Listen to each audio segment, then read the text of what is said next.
Tidak dicalonkannya atau batal dicalonkannya AHY sebagai cawapresnya Anies. Saya kira begini Pak Rusdi, sudah banyak orang berbicara di ruang publik soal itu dengan dasar-dasar pertengkaran yang mereka bangun, kisru dan prasangka. Tapi saya mau lihat dari sisi yang berbeda. Saya ingin melihat secara lebih objektif saja. Jujur saya harus mengatakan bahwa Pak SBY ini harus menghentikan sikap-sikap arogansi, ambisi, dan drama-drama politik di hadapan rakyat. Rakyat sudah bosan. Kalau Anda sebagai mantan presiden tentu Anda punya kematangan. Anda punya sifat negarawan. Tentu Anda akan memilih pendekatan-pendekatan politik sejuk, politik edukasi, wise untuk dalam rangka meninggalkan satu warisan dalam budaya politik yang bagus. Ini saya bicara tidak sama sekali pribadi. Saya melihat dari sisi sudut pandang empirik, sudut pandang atau ilmu sosial politik yang lazim. Oleh sebab itu menurut saya, kalau SBY menuntut keadilan agar anaknya menjadi calon wakil presiden, maka jutaan orang tua yang hidup di rumah-rumah keluarga miskin yang tidak juga punya apa-apa meminta yang hak yang sama. Agar anaknya juga diberikan ruang untuk masuk ke dalam pusat kekuasaan. Ya kan? Berarti kan ada dua perspektif di sini kita lihat. Ambisi SBY yang selama 10 tahun sejak turun dari kekuasaan dengan fokus pandangan kacamata kuda yang sering saya katakan hanya dari menit, jam, hari, bulan, tahun. Ya kan? Menyiapkan putra mahkota AHY agar masuk ke gelanggang Pilpres, dengan perkiraan saya itu tidak ratusan miliar.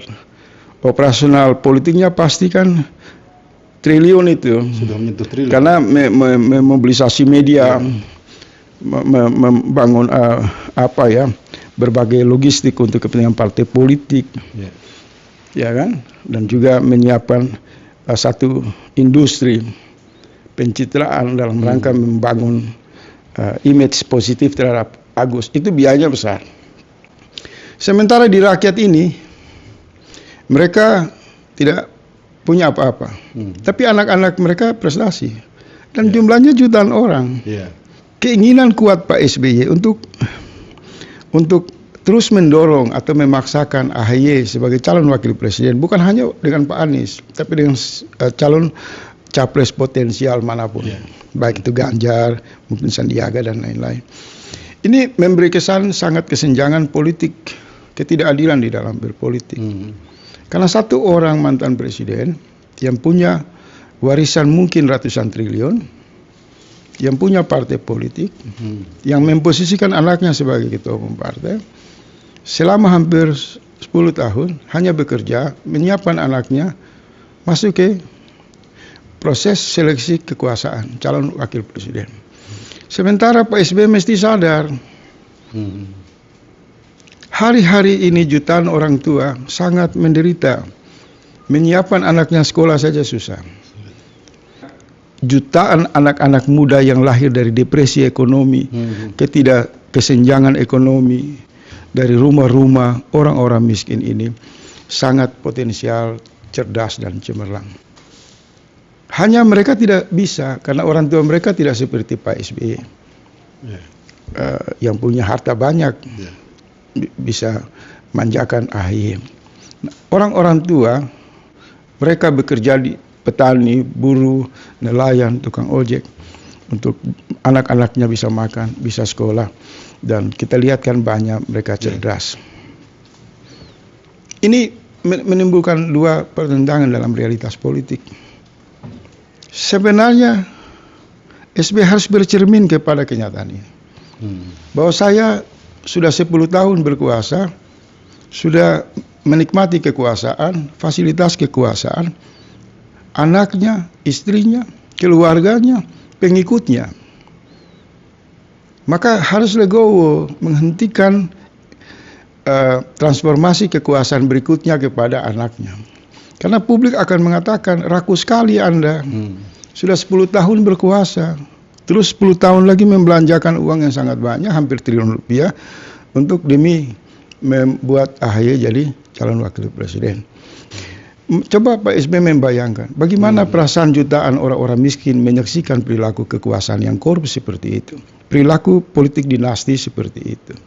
Maka secara tidak langsung sebenarnya reaksi kemarahan Pak SBY yang menuding Anies pengkhianat, poros koalisi pengkhianat, sebenarnya Pak SBY sementara menelanjangi dirinya di hadapan jutaan rakyat.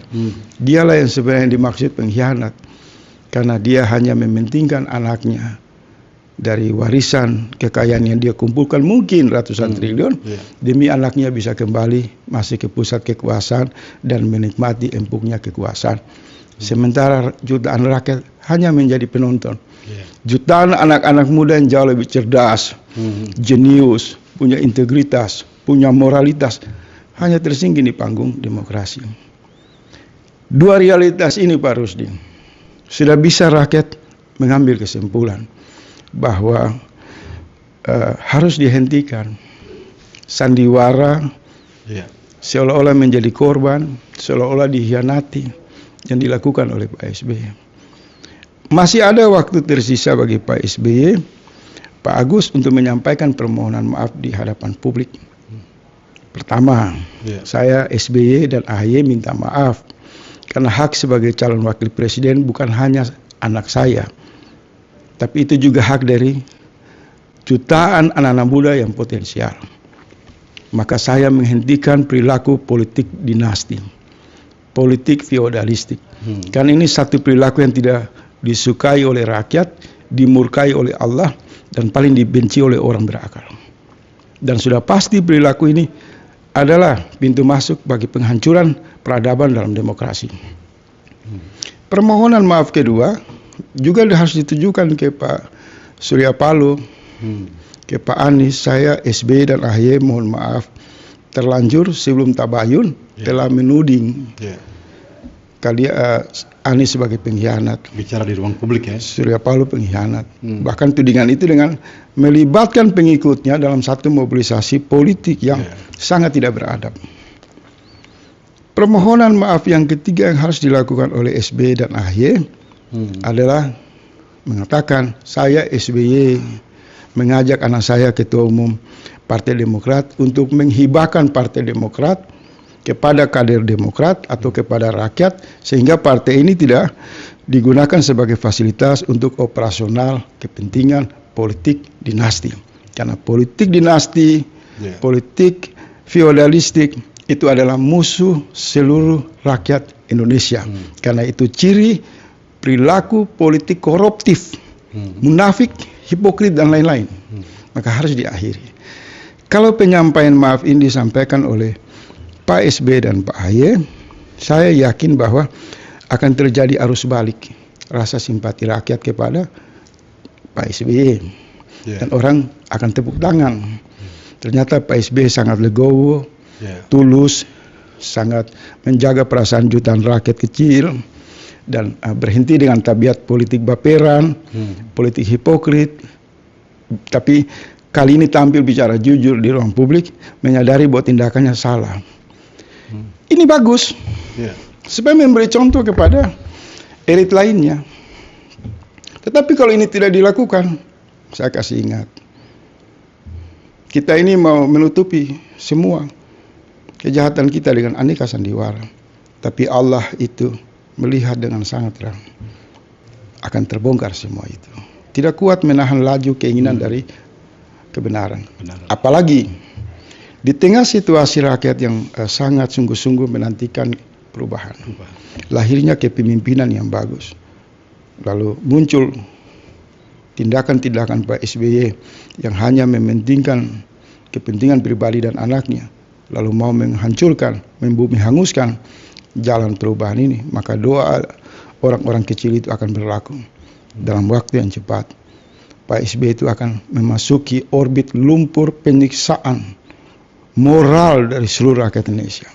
Dan saya harus beritahu bahwa saya harus perlu ingatkan Pak SBY, Anda jangan ngotot. dengan memanfaatkan kebebasan demokrasi. Kan Anda punya uang banyak, Anda punya partai, Anda punya anak, Anda manja, kemudian Anda memaksakan AHY untuk menjadi calon wakil presiden. Anda sadar negara ini bukan punya warisan Anda, Pak SBY. Ada jutaan hak anak-anak muda di negara ini yang lahir dari realita kemiskinan, dari kelas ekonomi yang kecil. Mereka menyaksikan pertunjukan arogansi, kesombongan yang diperlihatkan oleh Pak SBY. Artinya apa? Menunggu waktu saja. Ketika moralitas dan kesadaran itu terbangun, Partai Demokrat ini hancur berantakan. Terkait dengan korupsi atau tudingan korupsi yang dilakukan oleh Caimin pada tahun 2012, apa komentar Anda? Ya, ini saya sudah membuat satu tulisan yang beredar di grup WA dan insya Allah nanti saya posting di Twitter ya. Memang tarik menarik isu korupsi ini kan sering muncul saat Pilpres. Apalagi kalau kita lihat misalnya begitu Demokrat dan PSB marah keluar dari perubahan, kemudian ada kan oknum-oknum di KPK yang menyemburkan opini politik dengan berkedok hukum, menyerang Pak Muhaimin Iskandar. Menurut saya KPK berhenti untuk digunakan sebagai instrumen kepentingan politik. Dan semua pihak yang menggunakan diduga berada di belakang KPK untuk menggunakan jurus-jurus jahat atas nama hukum ini harus berhenti. Karena tensi politik ini sangat tinggi sekali. Rakyat ini berada dalam posisi yang sangat sensitif. Ini bisa terjadi sesuatu yang di luar dugaan kalau tindakan-tindakan ini terus dilakukan. Apalagi kan korban sudah berjatuhan. Nasdem ketika saat mendeklarasikan Pak Anies kan korbannya sekjen. Begitu juga Erlangga ketika mau rapat ke Pak Anies, dia juga kan diteror, dipanggil oleh kejaksaan. Begitu juga Zulkifli Hasan kan sangat takut untuk bergabung dengan koalisi perubahan karena diduga juga punya masalah yang masih parkir di KPK. Nah, saya di luar segala perdebatan soal ini, saya mau mengatakan ada satu hal yang menarik. Mulai mengerucut, siapa sih sebenarnya yang bermain? Karena ini menyerang calon-calon yang berpotensial untuk berdampingan dengan Pak Anies.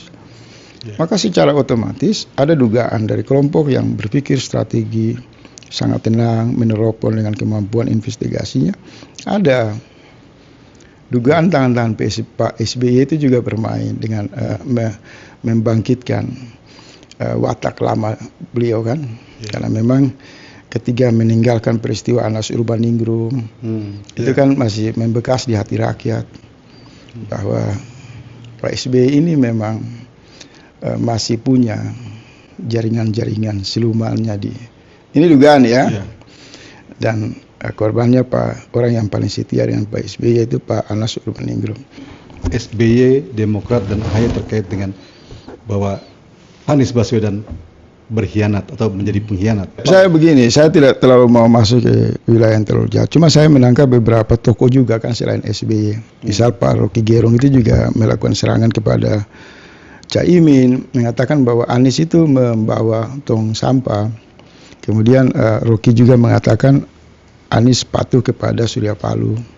Dengan berbagai asumsinya, dengan berbagai serangannya. Serangan yang hanya menyesuaikan terhadap keinginan SBY.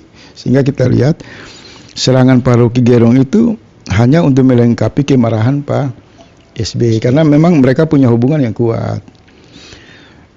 Saya mau mengatakan begini, sebagai seorang filosofi yang selama ini dikagumi oleh pendukungnya, tentu dia tidak boleh mengeluarkan pernyataan-pernyataan yang seperti itu. Terlebih Pak Rocky Gerung itu mengatakan bahwa kalau sudah situasi ini ya kita bikin hancur-hancuran saja. Ini menurut saya tidak dilandasi oleh pendekatan politik berbasis filsafat. Karena filsafat yang dipahami umat Islam, filsafat yang bisa mengkonfirmasi pada Al-Quran, dan Al-Quran menggarisbawahi seluruh ilmu pengetahuan harus dibangun atas prinsip bertanggung jawab kepada diri kita, kepada kehidupan banyak orang, dan kepada alam semesta. Tindakan-tindakan untuk menghancurkan karena frustasi AHY tidak masuk cawapres yang disampaikan oleh Rocky Gerung saya kira harus diklarifikasi. Karena itu sangat menyinggung perasaan banyak orang. Itu bukan watak seorang filosofi. Karena seorang filosofi itu kan dia yang paling tinggi itu filosofi. Itu memberi pandangan hikmah. Dia objektif, dia sejuk. Kecuali filsafat materialisme, filsafat ateis. Kan dasarnya nggak ada tanggung jawab, ya udah memang hancur-hancuran aja. Ya kan, LGBT disahkan, negara merusak disahkan. Pokoknya nggak ada etika, nggak ada ini. Tapi kalau filsafat yang dipahami umat Islam, yaitu segala ucapan tindakan kita itu harus terarah, konstruktif, dan bisa dipertanggungjawabkan. Nah, maka saran saya paroki juga ini harus minta maaf. Jangan karena kita berada di atas posisi pujian banyak orang, kemudian kita lupa diri dengan stigma-stigma palsu sebagai seorang filosof atau apalah. Kemudian kita bebas berbicara untuk menyemburkan kebencian, sakit hati kepada orang lain. Karena membela SBY boleh, paroki punya hak membela SBY, membela AHY, tapi tentu harus dilakukan dengan cara-cara yang juga menasihati SBY dan AHY agar menghentikan praktek politik dinasti, politik hipokrit.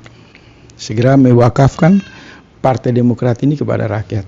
Kalau benar mencintai rakyat, karena sudah punya uang banyak, infrastrukturnya, rumahnya, asetnya, maka jangan tamak dan rakus juga. Itu yang dinantikan oleh rakyat. Pasangan Capres-Cawapres Anies Baswedan untuk rakyat, apa yang harus dipetik manfaatnya? Saya begini, sebenarnya kan banyak orang bertanya apa sih manfaat Surya Paloh, Nasdem dan Pak Anies ini mengambil Caimin. Manfaatnya sangat banyak, baik dari sisi bacaan geopolitik, terus dari bacaan konsolidasi pemenangan, ya kan? Kemudian kita lihat hubungan interaksi juga dari koalisi itu sendiri. Dan lebih khusus dua partai ini kan keluar dari lingkaran kekuasaan, mengusung figur yang oposisi. Figur Pak Anies ini kan figur yang berada di poros yang sebagai simbol gerakan perubahan. Jadi kalau ada orang mengatakan Surya Paloh tunduk kepada Jokowi, Nasdem tunduk kepada Jokowi, satu logika yang sangat bodoh. Justru kedua partai ini keluar dari lingkaran kekuasaan, mendukung calon dari yang didukung oleh gerakan perubahan, oleh jutaan rakyat. Artinya apa? Mereka juga akan memiliki kalkulasi bahwa tidak selamanya membiarkan kekuasaan ini semena-mena. Dan saya ingin mengatakan Pak Surya Paloh itu yang saya pelajari, kalau dia mau mencari keuntungan, ngapain dia usung Anies? Dengan dia mengusung Anies justru dia rugi. Bisnisnya dikunci di mana-mana, sekjennya dihabisi dengan isu korupsi, dan diteror oleh berbagai alat-alat di lingkaran kekuasaan.